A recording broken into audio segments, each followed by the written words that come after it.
সকলকে জয় যিশু। সকলকে স্বাগত এবং ধন্যবাদ জানিয়ে প্রভুর বাক্য নিয়ে চলে আসলাম আরও একটা সুন্দর দিনে। প্রত্যেকটা দিনের মতন আজকের আরও একটা সময় পেয়েছি, প্রভুকে তাই অনেক ধন্যবাদ জানাই যে আরও একটা নতুন দিন, আরও একটা নতুন সময় আমরা পেয়েছি এবং এই দিনে প্রভু আমাদের সঙ্গে আছেন, তাই ঈশ্বরকে ধন্যবাদ দিই। যতই মানুষ প্রভু যিশুর নিন্দা করুক না কেন, যতই মানুষ যিশুকে নিয়ে খারাপ খারাপ কথা বলুক না কেন, তোমরা জেনে রাখবে মানুষ যা করে সবসময় মানুষ ঠিক কাজ করে না। কারণ মানুষ তার নিজের বুদ্ধি অনুসারে চলে মানে যে সে সত্য পথেই চলছে এবং সে সত্য কাজ করে চলছে তা নয়। মানুষকে শুধরানোর জন্য, মানুষকে সত্যের পথ দেখানোর জন্য আমাদের মাথার উপর একজন আছেন, আর তিনি হলেন ঈশ্বর। তিনি মানুষকে পথ দেখাচ্ছেন। তাই মানুষ যা করছে সেটা যে সবসময় সত্য এমনটা কিন্তু নয়। তাই জেনে রাখবে যে প্রভুর নামে মানুষ যত নিন্দা করুক তাতে কোনো সমস্যা নেই, কারণ আমরা ঈশ্বরের ধন্যবাদ করি। আর আমি এমনটাই বলি যে ঈশ্বরের প্রশংসা কোনো দিনের জন্য আটকাবে না এবং কারোর জন্য আটকাবে না। ঈশ্বরের গৌরব যেমন হচ্ছে ঠিক একইভাবে হবেই। আজকের আমাদের ভারতবর্ষে যদি বন্ধ হয়ে যায়, পৃথিবীর অন্য কোনো এক প্রান্তে সেখানে ঈশ্বরের ধন্যবাদ ঠিক হবেই, কারণ ঈশ্বর তিনি প্রশংসার জন্যই, তিনি প্রশংসনীয়।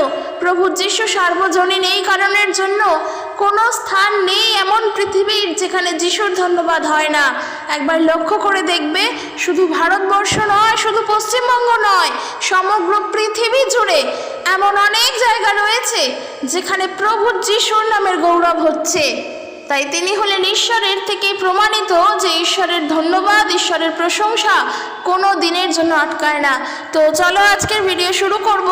আজকের যে বিষয় নিয়ে আলোচনা করব, তোমরা দেখেছো আমি বলেছি যে এই প্রার্থনাটি শোনো, তাহলে তোমাদের সমস্ত রোগ সেরে যাবে। হ্যাঁ, আর এর ফলে হয়তো আমরা অনেকেই এই কথাকে বিশ্বাস করেই যিশুর কাছে আসব। আমি বলছি না এটা মিথ্যা কথা, কারণ এটা একদমই সত্য। যখন তোমরা প্রার্থনা করবে এবং তোমাদের বিশ্বাসের দ্বারা সেই প্রার্থনা যখন প্রভুর কাছে গ্রহণযোগ্য হবে, তখন সেই প্রার্থনার উত্তর তোমরা পাবে। আমরা পাই। আমরা হয়তো এরকম অনেক রোগ ব্যাধি থেকেও আজ সুস্থ রয়েছি, কারণ প্রভু যিশু আমাদের প্রার্থনার উত্তর দিয়েছেন। সত্যি এতে ঈশ্বরের ধন্যবাদ হোক। যারা আমাদের নয় প্রভু যিশুকে নিয়ে নিন্দা করে যে যিশুর কাছে গেলেই রোগ ব্যাধি সেরে যায়, আমি তাদের উদ্দেশ্যে বলতে চাই, তাদের জেনে রাখা উচিত তাদের প্রার্থনা, তাদের কথা যদি তাদের আরাধ্য দেবতারা না শোনেন, তাহলে জানবে সেখানে অনেক প্রবলেম রয়েছে। তারা যেই যেই চাহিদাগুলো চাইছে তা যদি তাদের আরাধ্য দেবতারা তা পূর্ণ না করে, তাহলে জানবে তাদের অনেক ভুল ভ্রান্তি সেখানে রয়েছে। কিন্তু আমরা অনেক ধন্যবাদ ঈশ্বরকে দিই যে তিনি আমাদের সকল প্রার্থনা শোনেন। ঈশ্বর আমাদের প্রার্থনা শুনছেন, এর থেকে বড় আনন্দের বিষয় আর কী হতে পারে? ঈশ্বরের সমতুল্য কি কেউ আছে? ঈশ্বরকে কি কেউ কোনোদিনও চোখে দেখেছে? কেউ কি ঈশ্বরকে কোনোদিনও লাভ করতে পেরেছে? আমি বড় বড় মহাপুরুষদের কথা বলছি না, আমি আমাদের মতো সাধারণ মানুষের কথা বলছি। হ্যাঁ, আমরা কেউই ঈশ্বরকে লাভ করতে পারিনি, আমরা কেউই ঈশ্বরকে অন্বেষণ করি না। আর সেখানে যদি একজন মানুষের প্রার্থনা, সাধারণ মানুষের সামান্য প্রার্থনা যদি ঈশ্বর শোনেন আর তাতে যদি তিনি তা উত্তর দেন, এখানে কতই না প্রভুর ধন্যবাদ হয়, কতই না ঈশ্বরের গৌরব হয়। আর সেই গৌরব প্রশংসা আমরা তখন করি যখন আমরা তার থেকে উত্তর পাই, কারণ আমরা প্রভু যিশুকে বিশ্বাস করে আমরা এটা শিখেছি। আর যারা যিশুকে জানে না, যিশুকে মানে না, এই সমস্ত বিষয় নিয়ে তারা হাসি মজা করে, তারা মানুষের কাছে বলে বেড়ায় যে খ্রিস্টানরা নাকি ধর্মান্তরিত করছে, তারা ভ্রান্ত কথা বলছে, ভুল শিক্ষা দিচ্ছে, তারা নিজের ধর্মের পথকে পরিত্যাগ করছে, নানান রকম বিষয় তারা আমাদের প্রচার করে এবং আমাদের বোঝায়। কিন্তু জেনে রাখবে, তারা যা বলছে, যা প্রচার করছে, যা অপপ্রচার করছে, তা যারা করছে তাদের করতে দাও, তাদের করতে দাও, তারা করুক, কোনো প্রবলেম নেই। তার মানে এই নয় যে আমরা তাদের কথা শুনে ভয় পেয়ে গিয়ে যিশুর পথ থেকে সরে যাব, এবং দ্বিতীয়ত তার মানে এইটা নয় যে আমরা তাদের থেকে এই অপপ্রচার, মিথ্যা বদনাম নিয়ে তাদের সম্পর্কে দুটো খারাপ কথা মানুষের কাছে বলে বেড়াবো। না, এটা আমাদের শিক্ষা নয়, এটা আমরা কোনো দিনেরই জন্য করব না।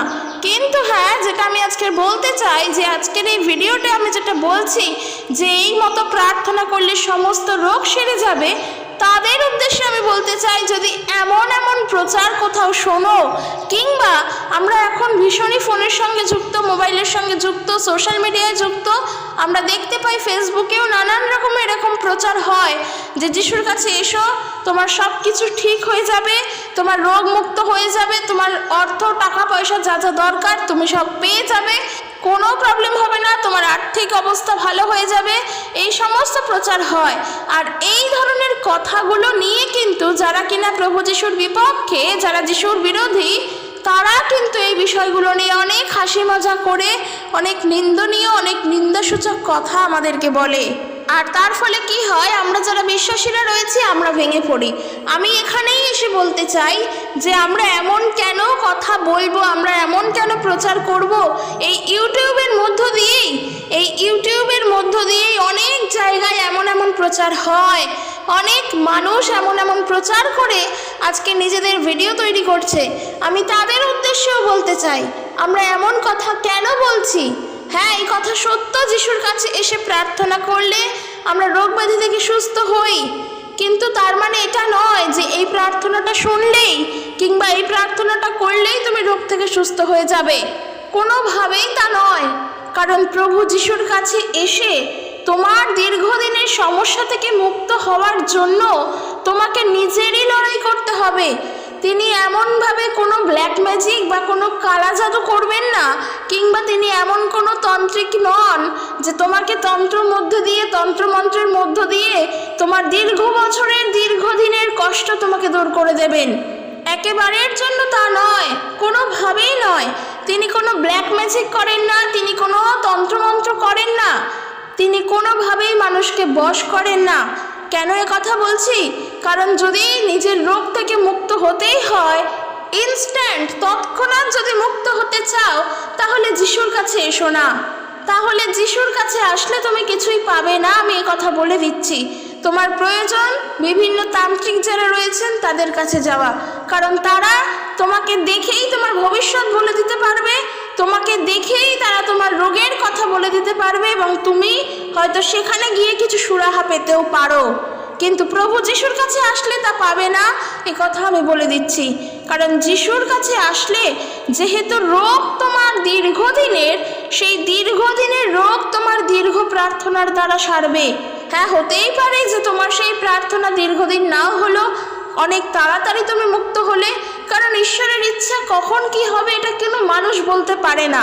আমি কখনোই এটা বলে দিতে পারবো না তুমি আসলে, তুমি যদি যিশুর কাছে আসো তুমি 1 বছরে সুস্থ হয়ে যাবে, আবার এটাও আমি বলতে পারি না তুমি যিশুর কাছে আসলে তুমি 10 বছরে সুস্থ হয়ে যাবে।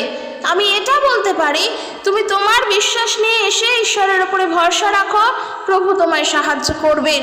তার প্রতি ভরসা রাখো, তার কাছে প্রার্থনা করো, তিনি তোমাকে দেখবেন। এটা আমি বলতে পারি, কারণ এটা আমরা শিখি, এটা আমরা দেখি, আমরা বাইবেল পড়ে এটাই জেনেছি।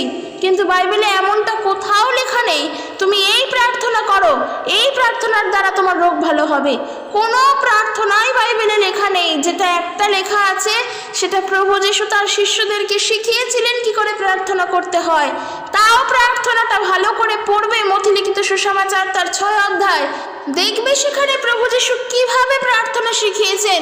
যারা বিশেষ করে নতুন, আমি তাদের জন্য বলছি, তারা হয়তো এই ধরনের প্রচারগুলো শুনেই প্রভু যিশুর কাছে আসছেন, আমি তাদের জন্য বলছি একবার দেখবে সেই প্রার্থনার মধ্য দিয়ে প্রভু এমনও বলেছেন, যখন আমরা প্রার্থনা করব তখন এই কথাটা যেন বলি, আর আমাদের অপরাধ সকল ক্ষমা করো যেমন আমরাও আপন আপন অপরাধীকে ক্ষমা করিয়াছি। এই প্রার্থনা প্রভু শিখিয়েছেন। তুমি ঈশ্বরের কাছে বসে ক্ষমা চাইবে, অনেক দিনের পাপ থেকে মুক্ত হতে চাও, এটা হ্যাঁ হতেই পারে। তার আগে প্রভু কি বলছেন, তুমি এটা বলবে ঈশ্বরের কাছে, যেমন আমি আপন আপন অপরাধীকে ক্ষমা করিয়াছি, অর্থাৎ যারা আমার বিরুদ্ধে অপরাধ করেছে আমি তাদেরকে ক্ষমা করেছি। এই প্রার্থনাও তুমি করো। এইবার যখন এই প্রার্থনা করবে তখন তোমার মনে নাড়া দিয়ে উঠবেই যে তুমি কি সত্যিই তোমার অপরাধীকে ক্ষমা করিয়াছো, তুমি কি সত্যিই তোমার শত্রুদেরকে ক্ষমা করেছো, যারা তোমার বিরুদ্ধে আজকের মানুষের কাছে খারাপ কথা বলে বেড়াচ্ছে, যারা তোমাকে নিয়ে দুটো নিন্দা করছে, যারা তোমার সামনে নয় তোমার পিছনে, তোমার আড়ালে তোমার সম্পর্কে কথা বলছে, যারা তোমার সম্পর্কে খারাপ কথা রটিয়ে বেড়াচ্ছে, তাদেরকে কি তুমি ক্ষমা করেছো? তখনই দেখবে যে না, সত্যিই তো আমি তা করিনি, তাহলে আমি কেন যিশুর কাছে নিজের পাপের ক্ষমা চাইছি? আমি তো লোককেই ক্ষমা করতে পারি না। ঠিক এই কথা তখন মনে জানান দেবে। যিশু আমাদের এইটা শেখান। এই প্রার্থনাতে তিনি শেখাননি এই প্রার্থনা করলে তুমি অর্থ সম্পদে পরিপূর্ণ হয়ে উঠবে, তুমি লাভবান হবে, তোমার অনেক ধন দৌলত হবে, তুমি অনেক ধনী হয়ে উঠবে, কিংবা যারা আমার কাছে আসবে প্রচুর টাকা পাবে।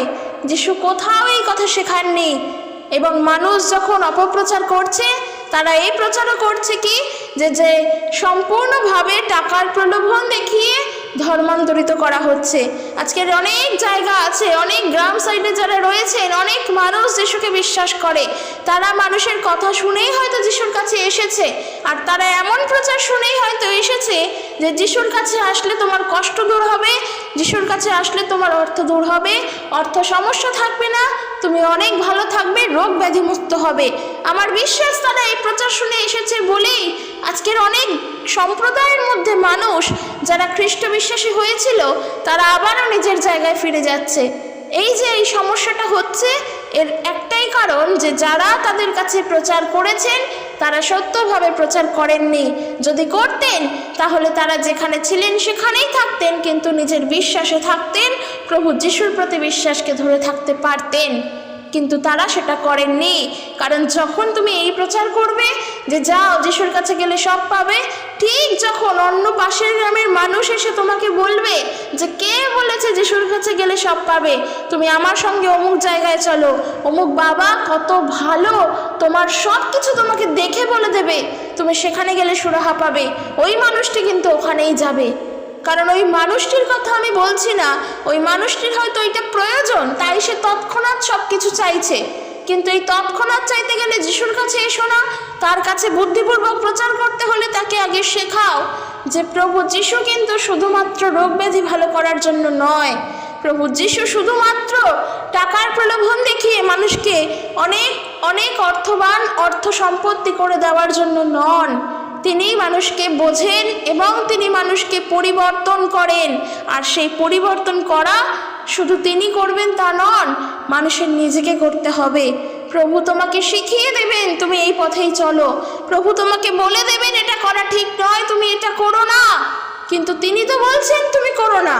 আর তুমি যদি সেটা করো তাহলে কি করে সেটা হবে, কি করে তাহলে তুমি পরিবর্তন হবে?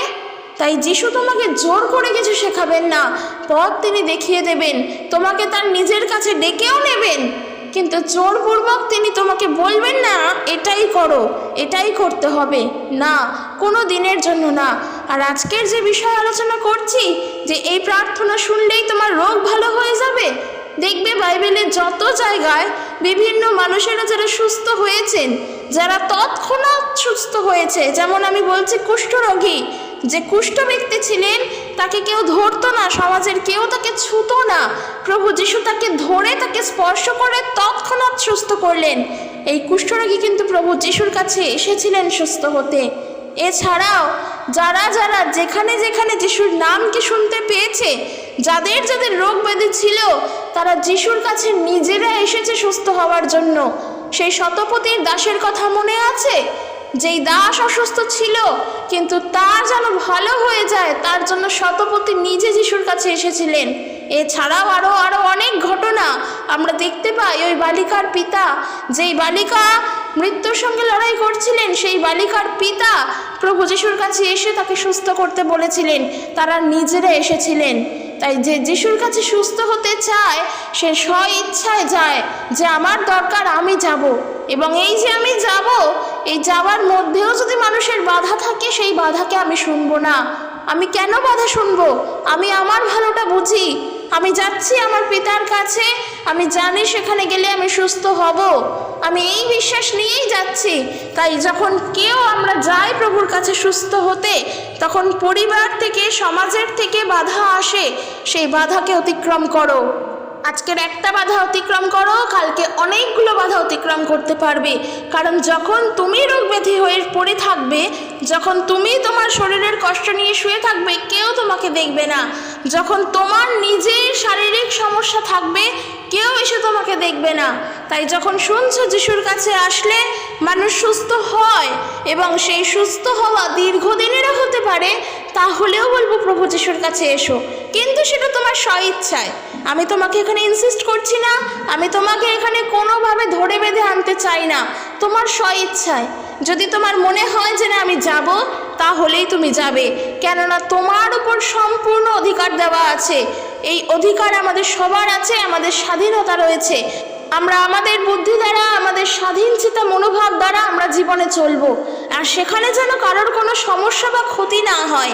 তাই যদি মনে হয় আমি যিশুর কাছে যাব আর গেলে আমি ভালো হব, তাহলেই আমি যাব। যদি না মনে হয় তাহলে এসো না, বারবার বলছি। আর একটা জিনিস, এই কথায় বিশ্বাস করে এসো না যে যিশুর কাছে আসলেই সব ঠিক হয়ে যাবে। না, যিশুর কাছে আসলেই সব ঠিক হবে না, কেননা তিনি কোনো ব্ল্যাক ম্যাজিক করতে জানেন না, তিনি কোনো কালা জাদু জানেন না। তুমি আসলে তোমাকে জল পোড়া দিল, তুমি ভালো হয়ে গেলে। তুমি আসলে তোমাকে তাবিজ কবজ দিল, তুমি ভালো হয়ে গেলে। তোমাকে শিকড় বাকড় দিল, তুমি ভালো হয়ে গেলে। কোনোভাবে না।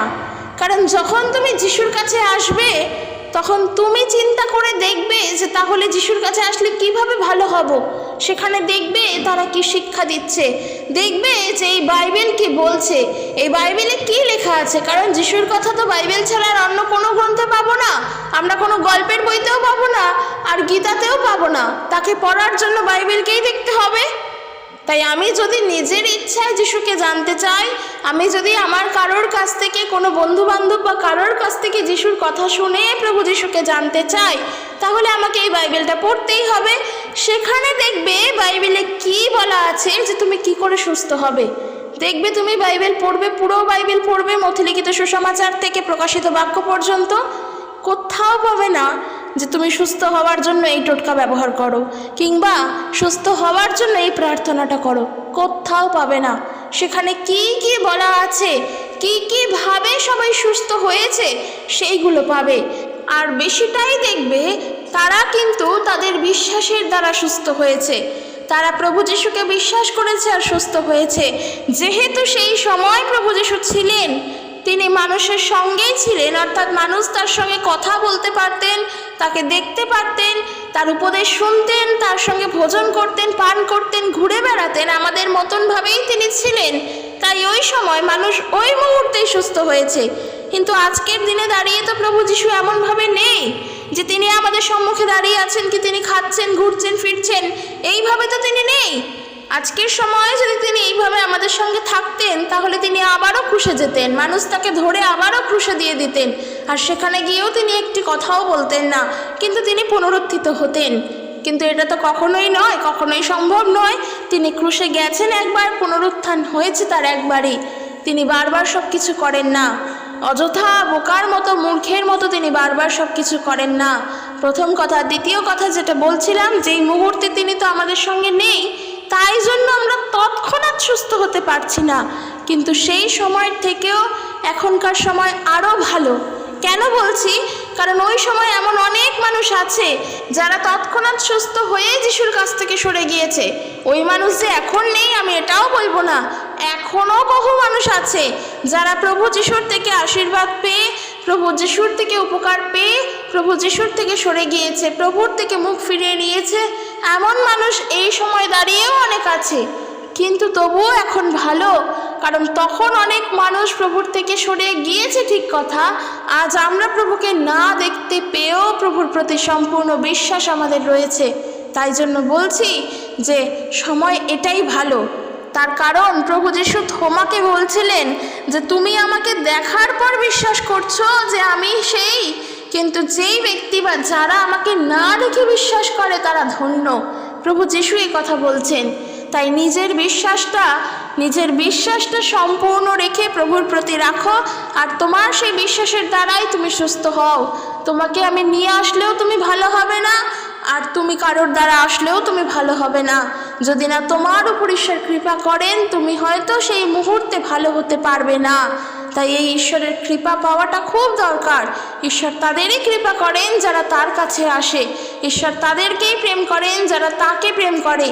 কিন্তু আমরা বলি আমাদের ঈশ্বরের প্রয়োজন নেই, আমরা একাই 100, আমার কারোর দরকার নেই, আমি একাই সব করতে পারি। যারা এই ধরনের কথা বলে, যারা নিজেদেরকে ঈশ্বর বলেই মনে করে যে আমি যা যা করছি সেটাই ঠিক, ঈশ্বরের দরকার নেই, তাদের প্রতি ঈশ্বর কিন্তু কোনোভাবেই সন্তুষ্ট হন না। সন্তুষ্ট তিনি তাদের প্রতি হন যারা প্রভুকে বিশ্বাস করে প্রভুর কাছে আসে। তাই এই প্রার্থনাটা শুনলে আমি দেখলে এতক্ষণ ধরে এতগুলো কথা বললাম, কোথাও কিন্তু আমি বলিনি এইভাবে প্রার্থনা করো, কারণ কোনো প্রার্থনাই তেমন নেই যেটা আমি তোমাদের শেখালে তোমরা শিখবে এবং তোমরা ওই মতো প্রার্থনা করলে সুস্থ হবে। হয়তো আমি আমার প্রার্থনার দ্বারা আমি সুস্থ হয়েছি, আর আমি যেই প্রার্থনা করব সেটা দ্বারা তুমি সুস্থ নাও হতে পারো। আর এর ফলে কি হয়, তুমি তারপর যখন মানবে না, তুমি বাইরে গিয়ে প্রভু যিশুর নামে দুটো খারাপ কথা বলবে। তো আমি তো সেটা কখনোই শেখাবো না, যেটা সত্য সেটাই শেখাবো। তাতে তুমি বিশ্বাস করলে করবে তোমার বিশ্বাসের দ্বারা, আর না করলে না করবে। আমার উদ্দেশ্য এটা নয় যে জোর করে মানুষকে প্রভুর কাছে এনে নিজেদের ঘর ভর্তি করব এবং মানুষের কাছে দেখাবো যে দেখো এত মানুষ যিশুকে জানে। না, এটা উদ্দেশ্য নয়। উদ্দেশ্য এটাই যে যখন তুমি যিশুকে জানছো, সত্যটাকে জানো এবং খাঁটিটাকেই জানো, সেখানে যেন কোনো জল না থাকে। দুধ যদি জানতে হয় দুধকেই জানো, দুধের মধ্যে যেন কোনো জলের মিশ্রণ না থাকে, এক ফোঁটাও যেন না থাকে। তাই খাঁটিটাকেই জানতে হবে। তার দ্বারা বিশ্বাস হলে আমরা গ্রহণ করব, না বিশ্বাস হলে কোনো প্রবলেম নেই। আবারও বলছি, মানুষ তার স্বাধীন চিন্তাধারা বাঁচতেই ভালোবাসে। তার যার যেটা ইচ্ছে সে তাই করুক, সে সেই পথেই থাকুক। কিন্তু যিশুর কাছে আসতে গেলে তোমার বিশ্বাস দ্বারাই তোমাকে আসতে হবে। যিশুর কাছে থাকতে গেলে যদি বিশ্বাস না থাকে তুমি থাকতে পারবে না। যদি এতটুকুনিও সন্দেহ চলে আসে সেখানেও তুমি থাকতে পারবে না। তাই বাইবেল যদি জানতেই হয় তাহলে আগে যিশুকে বিশ্বাস করো, যিশুর প্রতি স্থির থাকো। যেমন মুহূর্ত, যেমন পরিস্থিতি, যেমন ঘটনায় আসুক না কেন, প্রভুর পথ থেকে আমরা সরব না। মানুষ যা বোঝাতে আসুক না কেন, প্রভু যিশুকে যখন বিশ্বাস করেছি আমি প্রভু যিশুকে ছাড়ব না, এই দৃঢ় সংকল্পে থাকো। দেখবে ঈশ্বরের আশীর্বাদ আমাদের সঙ্গেই থাকবে। কারণ ঈশ্বরের বাক্য বলছে কি, যে কেহ শেষ পর্যন্ত স্থির থাকিবে সেই পরিত্রাণ পাইবে। তাই এটা মাথায় রেখে প্রভুর প্রতি চলো এবং এমন কথায় বিশ্বাস করো না যে যিশুর কাছে আসলেই সব ঠিক হয়ে যাবে। না, একেবারের জন্য না। তো চলো আজকের এখানে শেষ করছি। ভিডিওটি কেমন লাগলো জানিও, যদি ভালো লাগে লাইক কমেন্ট করে দিও আর সকলের কাছে শেয়ার করে দিও। ঈশ্বর তার আপন বাক্যের দ্বারা প্রত্যেককে আশীর্বাদ যুক্ত করুক। জয় যিশু, প্রেজ দ্য লর্ড।